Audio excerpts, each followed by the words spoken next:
Hello and welcome to this Thursday's episode of the 905er podcast and the 905 Roundup.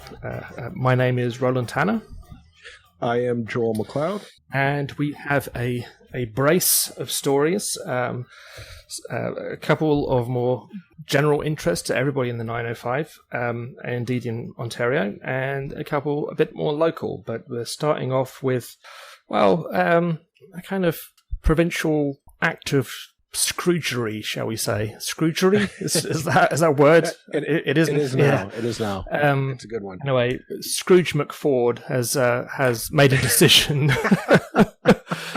Over to you, Joel. You have opinions. Yes. I don't think I need to bring anyone up to speed on this. As everyone will know, Her Majesty Queen Elizabeth II passed away this past week, and we're not going to get into the yays or nays of the monarchy as an institution. However, I think we can generally agree that the Elizabeth herself, the Queen herself, was a fairly decent person and a good person, someone that you looked at her and you thought you didn't really think anything bad per se. Her kids, maybe not so much, but she herself was a good symbol for this Canada. And she was the Queen of Canada, which not just the Queen of England, but also the Queen of Canada here, as we are a constitutional monarchy, which brings us to her memorial, her funeral, her commemoration will be this coming Monday, September 19th. Now, if you happen to live in Australia or New Zealand, you will get that day off to pay tribute, pay your respects, reflect as you see fit, but you will not be going to work. You will be doing that perhaps in your own way.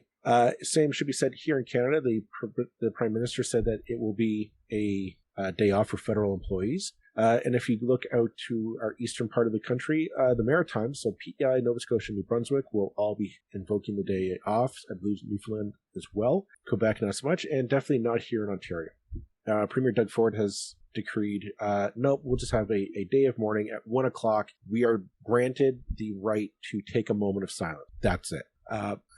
This is okay. All the levity and the sarcasm aside, this has kind of stirred up a bit of a storm on social media amongst people who just say this is, what you may not like the monarchy as an institution. There's the ties to colonialism, which are well established if you pick up a textbook and whatnot. But there is something to be said about this woman was the face of she was on our money. She was the person that we was the head of our state for. Let's face it, most people listening, all of our lives. We have not had any other king or queen to do this. She was it. And there's something to be said about that as a life of service to the Commonwealth. That is there wrong with taking a day to just look on that and make, kind of look inward and kind of give respect to this woman who millions of Ontarians and Canadians would come out to visit her when she visited the country.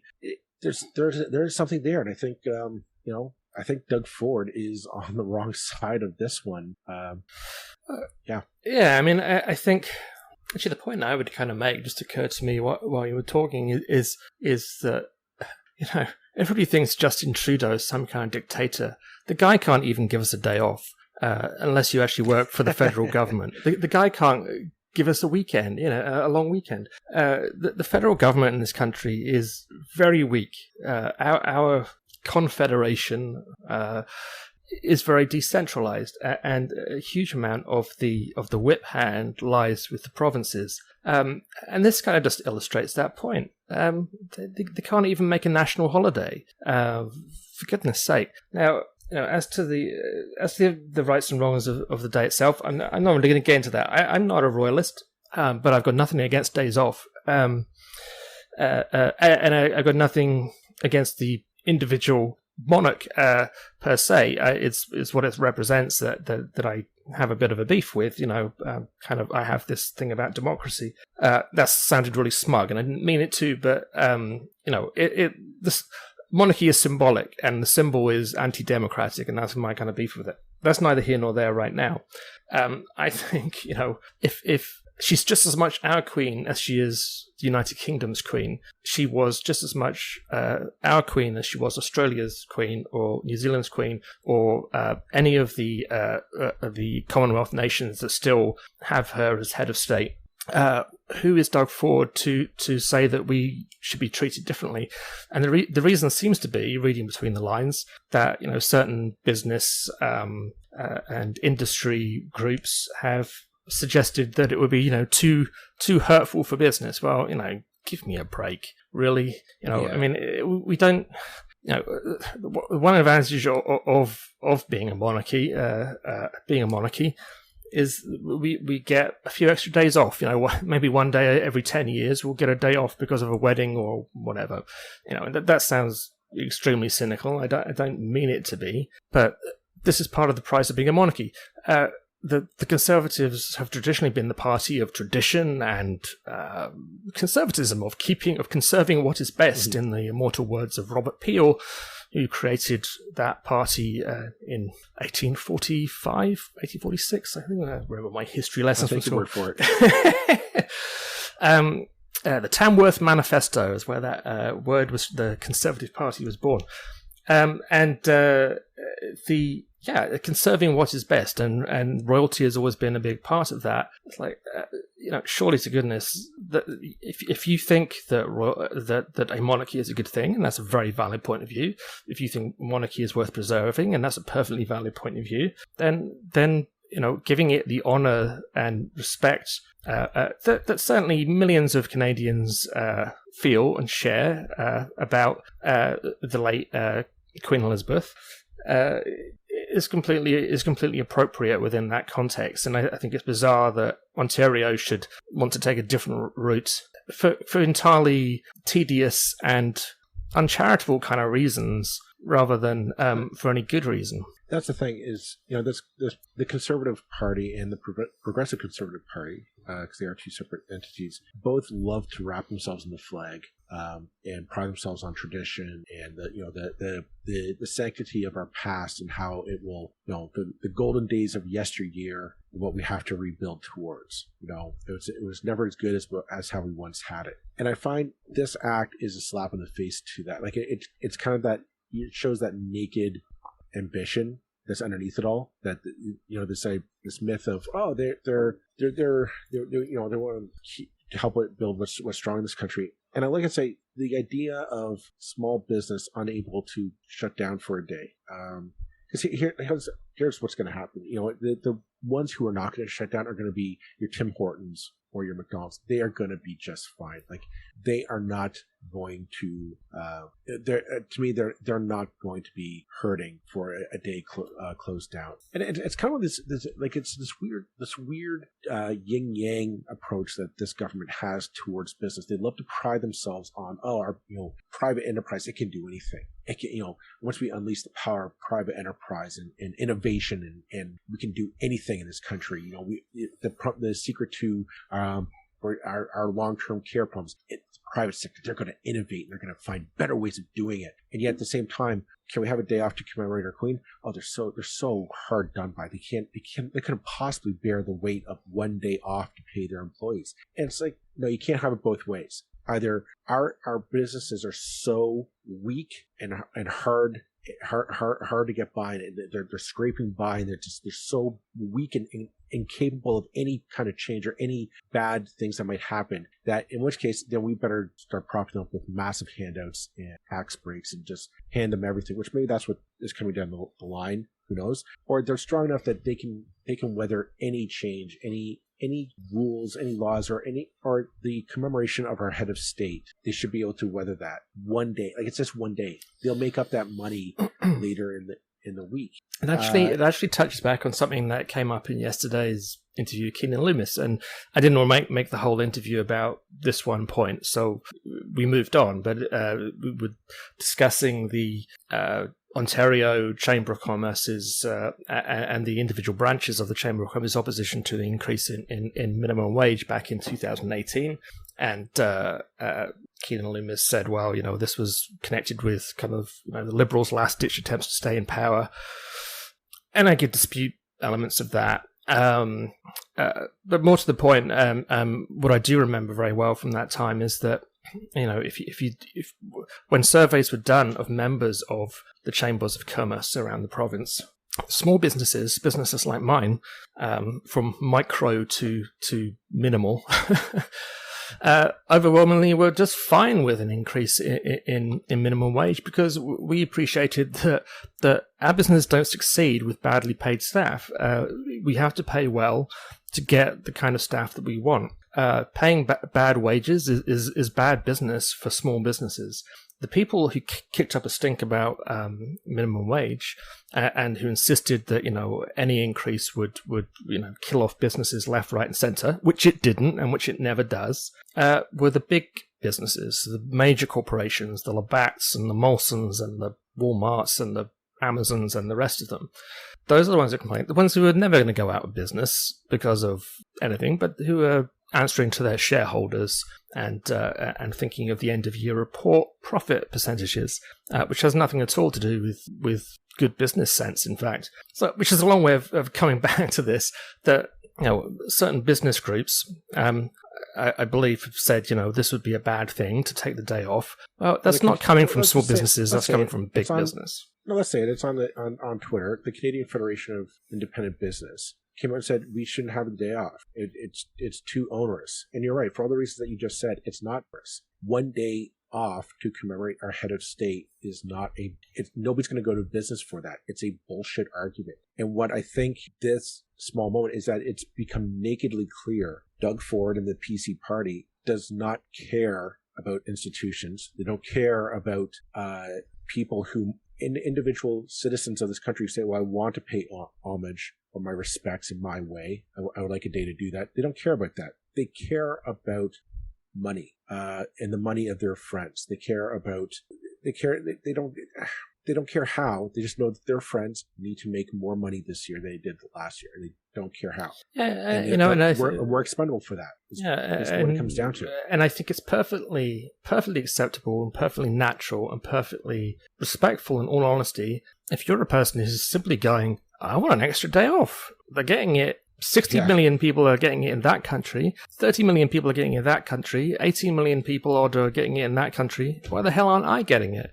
I think that's perfectly fine. We don't even have to talk about the rights and wrongs and honouring this and that and the other. I think it's like, this is the system we have. This is what's deemed appropriate across large swathes of the former empire, the Commonwealth, whatever. And then you can dispute the rights and wrongs and otherwises of all that stuff and how this came to be. Ultimately, why the hell are they getting a day off and we're not? It's as simple as that. You know what? Let's leave it at that for our first break. We'll be right back just after this. And we're back from our break. So we are leaving the exciting world of constitutional monarchies and colonialism and the passing of heads of state into the myopic world of the city of Burlington electoral policies. Amongst other things. Roland, what do we have? There's a couple of things going on in Burlington that I think deserve mention, and certainly we'll do with the smaller of the two first, maybe, and the bigger one last. So stay tuned to the end of the episode, people. The first one is this: the city's holding something called Food for Feedback, which is an event on September 17th at Brant Hills Park, which is in Ward 3, I believe. In fact, I don't just believe, I am sure. Yep. And this is an event where food is being provided at the expense of the city, and councillors will be in attendance. And to be fair, anybody can be there. Candidates can be in attendance too. The purpose of the event, though, is to provide feedback on city policies, so the city has an idea of what's working, what's not. Yeah, and I think it's important before we get into this to say that I don't believe that councillors should be unable to do their job during the election period. They're still councillors. They still have a job to do. The particular format of this event is, let's put it, the most generous way you can put it is it's a little bit unfortunate, because when you're kind of providing food and refreshments to people, it takes on a bit of the tone of a kind of meet and greet, and you are walking a very fine line of suggesting that kind of giving city endorsement to the incumbents, and they are going to get publicity from this, and they've already been tweeting it. Councillor Nissan has been sending out on his Twitter account. I know that several councillors, I believe, Councillor Sharman, Councillor Kearns, I believe, I stand to be corrected if I'm wrong. If I am wrong, I apologise and we'll correct it in the next episode. But I believe that they've kind of said, I'm not going to go to this event. And they haven't said why. They haven't said we're not going to go because of this. But... Well, Councillor Sharman did. There's a community picnic or a barbecue happening up in a neighborhood in his riding that he's been invited to, and he's going to attend that, which, again, is fine, I think, in the... scheme of things. I know some people, including regular listeners to this podcast, have feel very strongly about this and have made their feelings known to the city. And I'm sure the city manager and the city clerk are ruining the day as we speak. But no, I think it's a fair point. I mean, it's skirting the rules. Yes, I guess they could be allowed to attend, but really, I mean, because if I was a contender for the mayor's seat or for Ward 3, or heck for any of our any seat in on the council, you go to something like this and you are walking around. People are going to come up to you and say, "Well, okay, this is my issue. What are you going to do about it? I have this issue with city policy. You want to be a councillor? It's almost like maybe that's what if they turn it into that might be fine. They said to all the other candidates, "Hey, you want to show up to this and hear what people are having to say?" Maybe that's how you do it. But to say no, only existing sitting councils can attend. I think anybody can. I think anybody can attend. But you're not allowed to campaign. Yeah, they said if we're going to keep a close eye on any campaign. It's like, well, what define campaigning? Yeah, because if I here's the thing, Roland, you ran for a Ward 2 councillor. Say you were it, and I walked up to you and I said, Roland, I got a big problem with, I want my park redone. I want a massive overhaul. I want, top to bottom, new funding for my park. Are you going to make it happen? You're my councillor. Okay, sure. Let me take your number. We'll get to work on it. Is that a way of securing my vote? What if an opponent said, well, no, I would do that too. Okay, well, maybe I'd vote for you. Like it's the problem is the city funded event. It is a city, and I think what it comes down to is something that you and I have talked about numerous times on this, is that the city staff are removed from the realities of politics of the council. They don't how you would not, if you were sitting on the city staff, like the top echelons of the city staff, and you saw to say, why don't we just hold, what do we need to know now? We're less than or about a month away from a municipal election. What do we need to know now to change our policy? Why wouldn't we just sit tight for another month? We'll have another one of these after the election, and the new council, whatever iteration it may take, they can attend and they can hear, hey, these are the issues that you need to get to work on. What was the harm in that? To me, the timing screams as a red flag of. Yeah, the timing. Yeah, no, I agree. I agree completely. I mean, I think the timing speaks at its best to naivety on the part of the city clerk and the city manager. Okay, so I don't think they're going out their way to help the incumbents. I don't believe that for a minute. I just think I think the city clerk in particular wasn't here during Burlington's recent history. For instance, at the last election, when the then challenger to the incumbent mayor, the challenger being Marianne Meed Ward, screamed bloody murder about this kind of thing. And I know that because her campaign manager is willing to point, the person who was a campaign manager in 2018 is willing to point that out to me. It's like, we complained about this. We complained about this exact thing, and now she's doing it. Now the current mayor is doing the same thing. So I think, that does provide a fair amount of hypocrisy. It's the hypocrisy. I mean, is this going to swing the election one way or the other? No. Burlington, the two people who we know are going to be attending this event, or who have said they're attending, namely the mayor and the councillor for Ward 3, Rory Nissan, I would be astonished. I will eat my hat if either of them isn't elected again. Particularly in the case of the mayor, let's put it that way. I'd be delighted, as very often in my life, to be proved completely ignorant and wrong. So I don't want anybody to think I'm swinging anything here. But this is just poor decision. It's poor decision making on part of the city staff to throw this in the midst of a municipal election. There's no urgent need to get this information, any information from the public on the any urgent matter, especially not in this manner, that needs to be done. No major decisions are going to be made in the next month prior to a municipal election. But it shows us the kind of like the left hand doesn't know what the right hand is doing at the municipal level. Like somebody really should have stood up and said, no, we're going to postpone this for a month and a half, maybe, until we get a new council and they can take care of it. Or at least to say, we'll host it, but no candidates are allowed to attend at all, which would mean that the mayor and councillor Nielsen would not be able to attend. Well, and perhaps, the councillor be using his city Twitter account, the account that he uses for city business, be using that same account to publicize. It's a messy grey area in some respects, yep. And there's no easy way around it. And I don't think we should be so pedantic about this that everybody always loses. I mean, we saw a few weeks ago or a couple of months ago that candidates trying to announce the fact that they were running, standing on the forecourt in Hamilton, which is a massive public square, one of the most obvious public squares in the city, and they got booted off the forecourt. Meanwhile, incumbents were allowed to use that same forecourt for official business. Now, it's like, was the city technically in the right? Yes. Does it look terrible? Yes. This kind of situation, is the city technically in the right?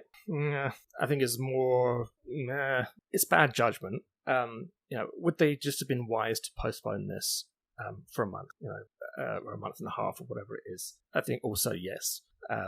So there is a track record now of poor judgment when it comes to how the city clerk's office, and to an extent the city manager's office, interrelate with the mayor, and whether they are willing and able to be properly independent and to stand up to her and say, no, we don't think you should do this. And I'm not sure that they can do that, and they really have to. The mayor is a very strong and opinionated person. Nothing wrong with that. But if you're the city clerk, you're the referee here of the election. You're the person who makes sure that the election is run fairly. You've got to be able to stand up to the mayor and say no. This is technically within the rules, but I think it's a bad idea, and that's probably what needed to be said here. I don't know if it's technically within the rules is putting it too strongly. It's a grey area, and if it's a grey area, let's not do it. Especially in an election. Yeah. Moving on, but staying in Burlington. This one has a bad pun coming in, folks. This story has a little bit more teeth to it. The story will run and run. Oh, goodness.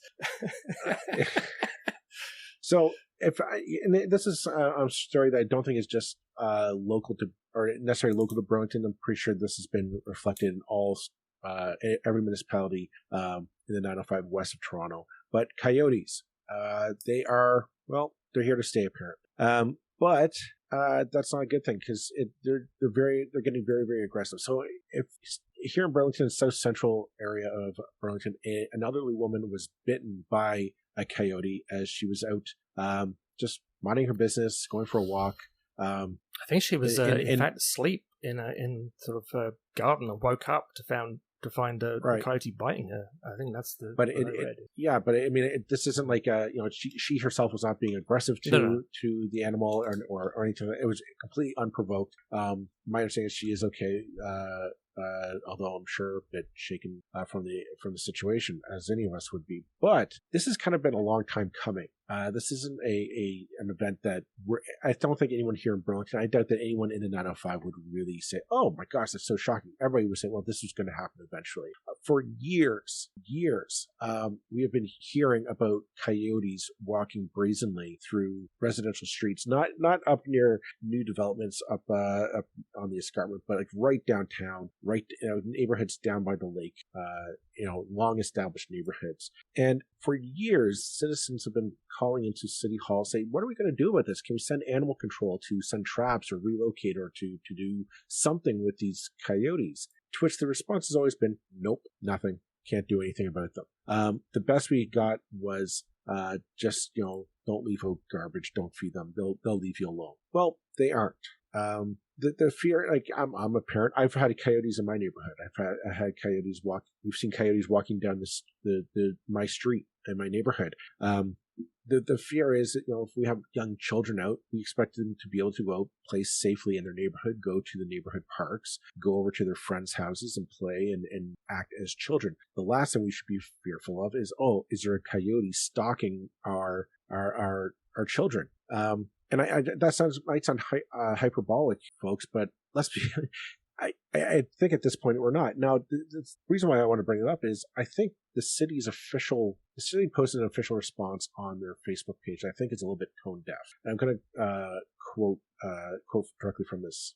So when people feed coyotes, intentionally or unintentionally, coyotes become familiar with humans, are no longer afraid of humans, and show more and more aggressive behavior, as is being seen in South Central Burlington. From what city staff shared with Ministry of Natural Resources and Forestry, scientific and veterinary experts, the experts are convinced these localized attacks are coming from coyotes who have been conditioned to see humans as a food source. It goes on, but basically it's saying that it's people's fault because they leave food out. Well, no kidding. It's called Garbage Day. Tell me, anyone who's listening to this podcast who does not put out their garbage the night before garbage pickup, or maybe get put out on the morning of on your way to. If you manage to time, if you don't do it, let us know because I'd love to know what you do with it in that case. But this is ridiculous to say, well, it's your fault because you leave out food as a food source. We all do. It's a city. Well, also let's remember that the city reduced the number of black bag garbage collections a few years back from every week to every 2 weeks, which generally I'd be supportive of, but it means that sometimes the garbage are now sitting around a bit longer, and the green bin stuff goes out every week. The green bin stuff should be in animal-proof bins or trash cans. So it shouldn't be a problem. But I'll say how I felt about this whole issue 4 years ago when I was sort of from the point of view of a candidate, and it was a tough one to know what to do with, because there were many residents who understandably worried and concerned about coyotes. And seeing coyotes, I've seen coyotes numerous times when I lived in Burlington. I've seen them late at night. I've been followed by a coyote that was very, very persistent and was not easily hazed, is the word they seem to use. I certainly made a noise and I shouted and and it wasn't going to come. I didn't feel threatened insofar as it wasn't going to come close to me. I mean, it was interested in my dogs, but at the same time, it also wasn't going away. And so it was, it certainly left an impression. Let's put it that way. Sort of reading on the city website that coyotes are naturally timid. Well, it depends how hungry they are. I think in my experience, I got the impression that this one was young and very, very hungry. And if you're hungry enough, you stop being shy, right? But as a candidate, it's like, well, I really didn't want to be the kind of knee-jerk, let's just shoot them, relocate them, right, sort of thing. And it's like, well, the experts, such as I understood them, were saying, this is not the way to go. This doesn't actually help. Killing the coyotes, relocating coyotes isn't actually a solution. So, that's where I was. I mean, that's what I felt. But see, but here we are now with people being attacked. I was like, well, this can't go on. This isn't acceptable. But here's the problem: is why do we have coyotes to begin with? It's because we've encroached onto their habitats. For decades, we constantly just say, okay, let's keep building out up on the escarpment and build a new neighborhood here. Here's a field. Let's build a new neighborhood. And lo and behold, we've destroyed their habitats and they've come down into our habitats. And what gets me is, this might be beating a dead horse because we're going to bring it back to development because, hey, it always comes back to development on this podcast. Surprise, surprise. It's all connected. And, so we encroach onto their habitat. The coyotes come down, or other wild animals will come down into ours and to eat our food. Heck, flashback, we had a black bear in a park here in Burlington a few years ago because it came down off the escarpment because we dug into its habitat. Yet we don't talk about, okay, we do have to stop just assuming we can keep building a new neighborhood on the other side of that road or the other side of that field. We need to start talking about intensification. We need the land that we have to say we need to start maximizing the use of the land that we've used so far. Will it solve the coyote problem? No. My hope is it doesn't exacerbate it. Yeah, and I think it's a little bit naive to, as again, like you said, if you go to the city website to basically say, well, this is this is caused by garbage, by food sources, by barbecues, by bird feeders. Fine, then ban those things, and good luck to you. Trying to ban people's barbecues and bird feeders. These are the things that we have done as humans for hundreds and hundreds of years. You got to be realistic here. Human society produces garbage. It also produces barbecues and bird feeders. You're going to have to live with it. Now, my understanding is that certainly one of the dens of problem coyotes was tracked down to a vacant lot, of which there are many in Burlington. Developers buy up lots, sit on them for decades and decades in some cases. Certainly years and years and years. They often do not take particularly good care of that land while it was sitting vacant. In fact, a scrappy and unpleasant-looking lot can sometimes motivate a city to let a developer do what it wants to do, because the city gets sick of looking at it. So, are you absolutely sure that this is just down to citizens being citizens and not looking after their garbage? Or, are we finding that some of these vacant lots that the developers let sit around for years and years on end are also providing a very convenient and comfortable habitat for the coyotes? One thing we can be sure of, it's now reached a point where just saying tie up your trash bags, people, isn't good enough. If that really is the problem, then provide people with better garbage things. Ban bird feeders if you really want to. I don't think anybody's going to do that, though. If that's really the problem, then don't let us do it. There's all kinds of things. What I liked was the best response that the city had to this whole situation was, we're going to give you a whistle. Go get a whistle. And then they ran out of whistles. And I'm like, that to me struck me as the entire platform. What can we do? Get a whistle, and maybe that'll... here's the thing. The whistle will work probably initially. What will happen, though, is that my bet is that coyote will just get used to it. That's the thing. The coyote gets used to our behavior and our thing, and it's... and as I remember, I was, I guess, stalked by a coyote. Myself, my two dogs, my wife, or four of us, kind of big group, stalked by a coyote for a good 15 to 20 minutes. And I shouted at it. I'm pretty sure I threw rocks at it. And it did not go away. So I'm not sure a whistle would have had any effect. I'm really not sure that a whistle would have had any effect at all. Sometimes making a gesture, it's better to do nothing. Bloody hell. Yeah, it's like if you're gonna have whistles, at least buy a big enough bag of whistles. My goodness. It looks reactive, it looks knee-jerk, it looks stupid. Maybe they work. I don't know. It still looks stupid. So I'm not too impressed by that. Let's leave it at that. An episode of disappointments. So, we're little rays of sunshine here at the 905. All right, folks. Well, that's it for this week. Thanks for listening. We'll be back on Tuesday with another episode. Take care. Bye-bye.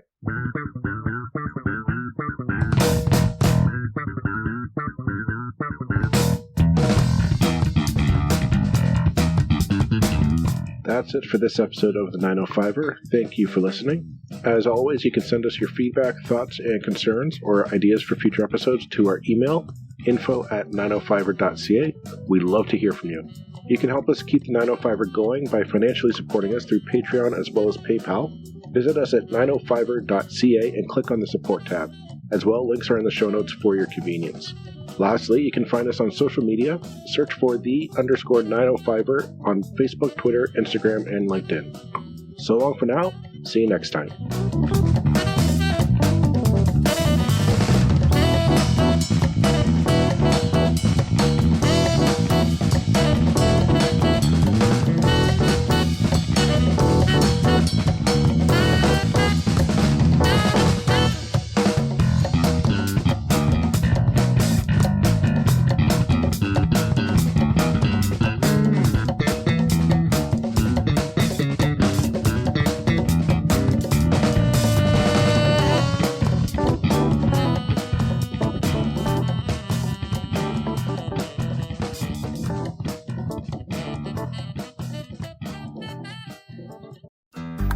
Looking to make the most out of this life and optimize your personal wellness? Then check out the Natural Man Podcast. Join me, host Mike C., as we explore all areas of human wellness, physical, mental, and emotional. Learn strategies to optimize your own well-being and be in the driver's seat of your own health. Remember, your doctor works for you. Learn biohacks, neurohacks, ways to improve sleep, and ways to optimize your body and your mind. Check us out on Apple, Spotify, the Fountain app, and at naturalmanpodcast.com.